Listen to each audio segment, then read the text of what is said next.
Welcome back to another one. Gonna kind of rearrange the videos I'm putting out here. I'll put this one out first, and I have some more that are coming.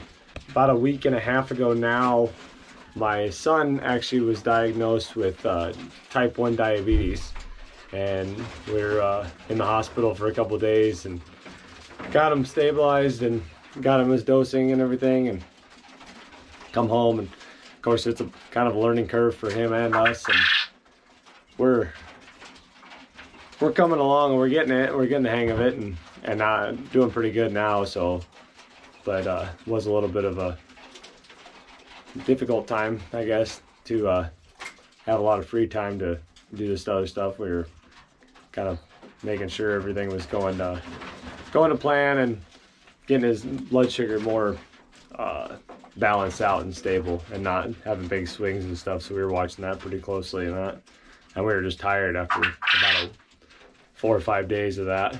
Middle of the night, having to check it multiple times, and highs and then a couple lows there.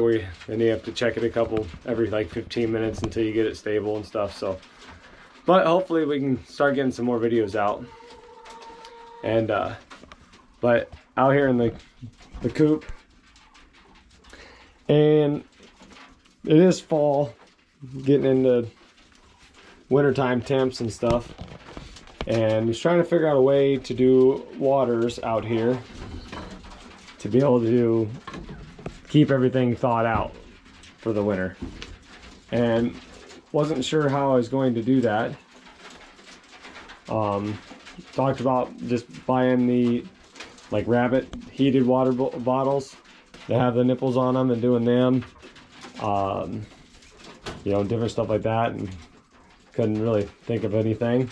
So then I seen a video, and I'm trying to think, a Tesla something, I'll have to look it up. I'll link it, or I'll put it on here, where they made heaters out of ammo cans. So I was gonna actually make one. I was looking at making one and taking out the window portion here and putting a cement board and putting it on there, and it just runs off of like oil, vegetable oil, or diesel or something of that nature. And looking into it, and the time wise that it'd take me to build one, and then having to get that cement board attached to the door, because there's no other place I could really do it where I could keep it away from the fiberglass or combustible materials. So I wasn't really sure on how to do that or what I should do. But I found another option, and I'll show you that here in just a second. Cost about 80 bucks, and I figure about all the time and materials and stuff to get this made, it'd be about the equivalent, plus it's already done. But what I've done right now, because we've had a few nights where it gets down to about, you know, I think one of the lows was like 16, but definitely 20s, and then low to mid 20s and stuff out here. So I put a heat lamp out here, and this greenhouse is actually fairly, I mean, it ain't insulated by any means, but it is I mean, out of the wind and stuff too, so it helps. But with the heat lamp on, it kept it about 10 degrees warmer than outside temp. So there was one night that it come out, and it'd be like 28 degrees, and I had a little bit of ice forming in some of the waters, but it wasn't cold enough long enough. So it was a temporary thing, and it definitely helped me out. Now we're back into the 50s and stuff. Overnights are mid to high 30s. So doing okay now out here, but again, it will not be that way all winter long. So I'll take you in the garage and show you that purchase here. Here it is. Nice box. Now figured I'd show you the box and see if anybody has any guesses, I guess, on what it is.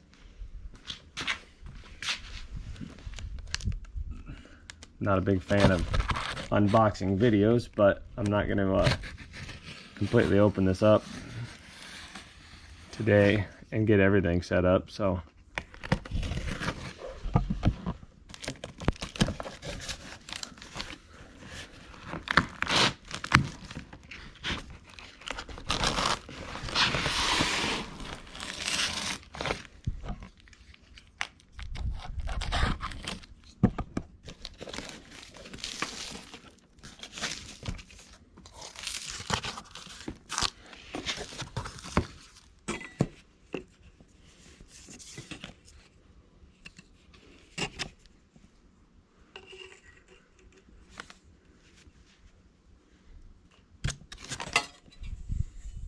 It's a little bent up and that, but let's see if I can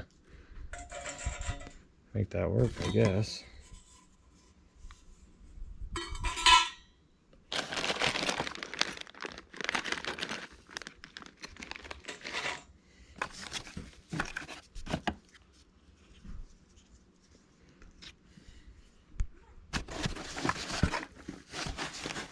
Oh, I'm gonna need 2 hands for this. Let's see if I can get the camera set up.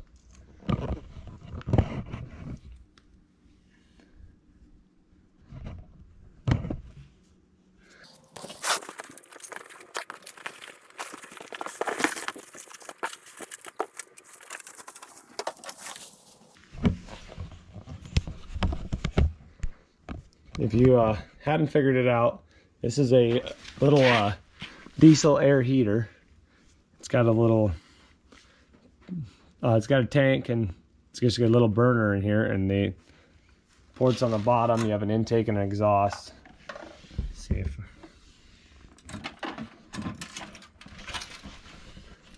yeah, it's got an intake and exhaust. It's where for your air intake, and then the exhaust to where all the fumes are going to go, and it just heats a heat exchanger and blows the air out, blows that hot air out, so you ain't blowing out the diesel fumes that's going out the wall, which is the stainless, or this aluminized pipe or whatever. I don't know exactly what it's made out of, maybe it's just steel, but run the exhaust out the wall though, and so that way all the fumes are outside.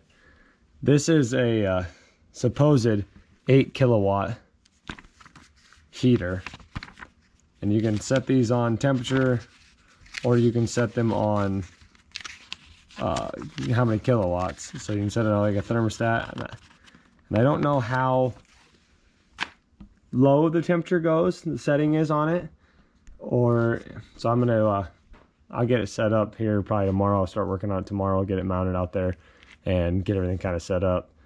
But the if it gets, my plan probably is just to set it on like 2 kilowatts, which I think is about the lowest it goes. It might go down to like 1.6 or 1.8, but so I'll set it on the lowest setting and just run it there probably.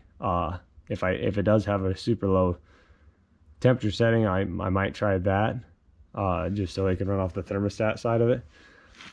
But it's got a little LCD screen here, and pretty simple. It does have a remote.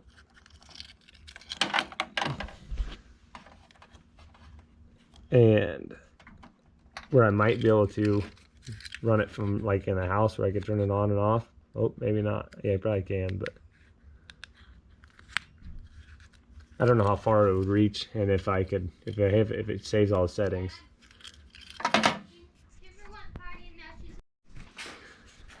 And I bought another 12 volt converter like I have in the radio, for the radio in the garage, that I will plug this in and plug that in, then run this off of it. It's just 12 volt diesel heater.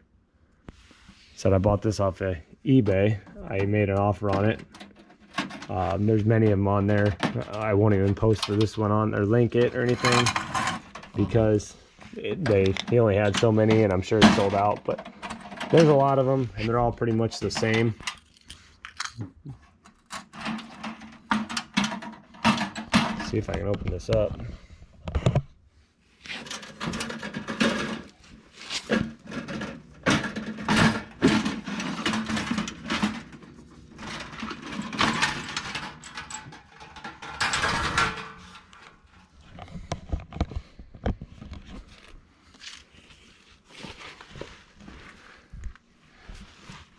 And you can get just this, the burner portion down here, if you you don't have to have the whole assembly. You can just get these, but said I bought this one anyways. They're all about the same price, and so you can kind of piece it together and put it together. But I said I'm gonna use the stand and stuff for it anyway, so it'll all be set up the way it is. The what I have seen though on these is that the there's only 2 sizes really. There's a small one and a little bit bigger one, and based on the kilowatts is how many or how big or how much the pump can pump really. is all. It just runs on how many hertz it's running on, and otherwise they're pretty much the same. They're not too not many sizes or too many different sizes, whatever. So, and I think I'll be able to use this and run pretty cheap. Instead, I can run off-road fuel in it, off-road diesel in it, and off-road diesel right now is, I don't know, about $3.80 a gallon. So I'm not sure how well it's going to, or how cheap it would be to run it. But like I said, I'm not trying to heat the chicken coop or that coop up to, you know, 70, 80 degrees. I'm just trying to keep it above freezing. So I figured it'd be easier just to run this, as opposed to buying all the electric heaters and all that stuff and everything else. And I figure, you know, if you're going to buy all them, and I mean, it's going to cost, I looked at buying them, I need 5 of them right now for the electric, like Rabbit water bottles, the heated water bottles, and it was going to cost about $150 just in them alone. And then they're not the cheapest thing to run either. If you're going to run 5 of them, you know, I don't know, I really don't know what it'd work out to be and what it'd cost me, but I figured, I mean, this fuel for this would be just a little bit more than them, but I'm still money ahead on this as opposed to those water bottles, because I mean, I still have money left over that I would have been buying those with. So should be able to at least heat it for 50 bucks or less, you know, buy fuel, $50 in fuel, and still be money ahead. So I don't know, hopefully it works out. I said, we got to run to town now and get a few supplies to work on this, or to be able to install this. But so I'll try to get that video put together tomorrow, and where we can, or we'll start working on this, or we'll start putting this together. So that video will be coming here eventually. I said I have a few other videos I want to try to get put together and start getting them posted. So as always, thanks for watching, and I hope to see you on the next one.